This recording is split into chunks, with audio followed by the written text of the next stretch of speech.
विकास के नाम पर 4000 पेड़ काटना सही है? क्या सड़कें चौड़ी करने के लिए जंगलों की सांसें रोक देना एकमात्र रास्ता है? और क्या अब ये पर्यावरण की लड़ाई सियासत के सबसे बड़े मंच तक पहुंचने वाली है? देहरादून से एक ऐसी तस्वीर सामने आई है जिसने उत्तराखंड ही नहीं पूरे देश में नई बहस छेड़ दी। कांग्रेस नेता राहुल गांधी ने उन पर्यावरण प्रेमियों से मुलाकात की है जो पिछले 11 दिनों से एयरपोर्ट ऋषिकेश मार्ग पर प्रस्तावित करीब 4000 पेड़ों की कटाई के विरोध में धरने पर बैठे। इस मुलाकात के बाद यह आंदोलन अब सिर्फ स्थानीय मुद्दा नहीं रहा बल्कि राष्ट्र राजनीति का विषय बनता नजर आ रहा है। दरअसल एयरपोर्ट ऋषिकेश मार्ग के चौड़ीकरण की योजना के तहत हजारों पेड़ काटे जाने का प्रस्ताव। पर्यावरण कार्यकर्ता का कहना है कि विकास जरूरी है लेकिन ऐसा विकास नहीं जो प्रकृति को अपूरणीय नुकसान पहुंचाए। इसी मांग को लेकर कई दिनों से शांतिपूर्ण धरना जारी है। देहरादून में आयोजित छात्रों की गूंज कार्यक्रम से लौटते समय राहुल गांधी का काफिला 7 मोड़ के पास रुका जहां आंदोलनकारी उनका इंतजार कर रहे थे। प्रदर्शनकारियों ने उन्हें अपनी समस्या से अवगत कराया और बताया कि आंदोलन के दौरान उन्हें लगातार प्रशासनिक दबाव का सामना करना पड़ा। इस दौरान सामाजिक कार्यकर्ता शालू भाटिया भावुक हो गई। उन्होंने रोते हुए राहुल गांधी से कहा कि आंदोलनकारियों को प्रताड़ित किया जा रहा है।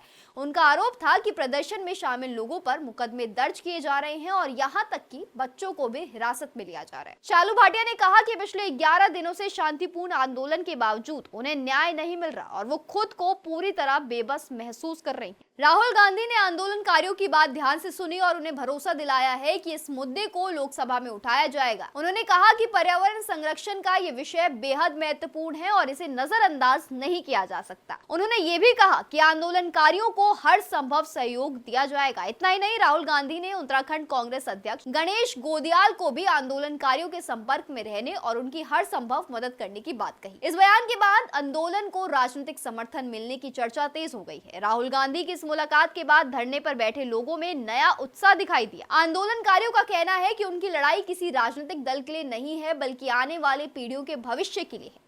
उनका मानना है कि अगर आज पेड़ों को नहीं बचाया गया तो आने वाले वर्षों में पर्यावरणीय संकट और गंभीर हो सकता है। हालांकि दूसरी तरफ सरकार और संबंधित विभाग का तर्क है कि सड़क चौड़ीकरण की यातायात बेहतर होगी, पर्यटन को बढ़ावा मिलेगा और क्षेत्र के विकास में मदद मिलेगी। ऐसे में अब सबसे बड़ा सवाल यही है कि क्या विकास और पर्यावरण के बीच संतुलन कैसे बनाया जाए। फिलहाल ये मामला अब केवल सड़क निर्माण या पेड़ों की कटाई तक सीमित नहीं रह गया। राहुल गांधी की एंट्री के बाद ये मुद्दा संसद तक पहुंचने की संभावना के साथ राष्ट्रीय बहस का हिस्सा बन चुका है।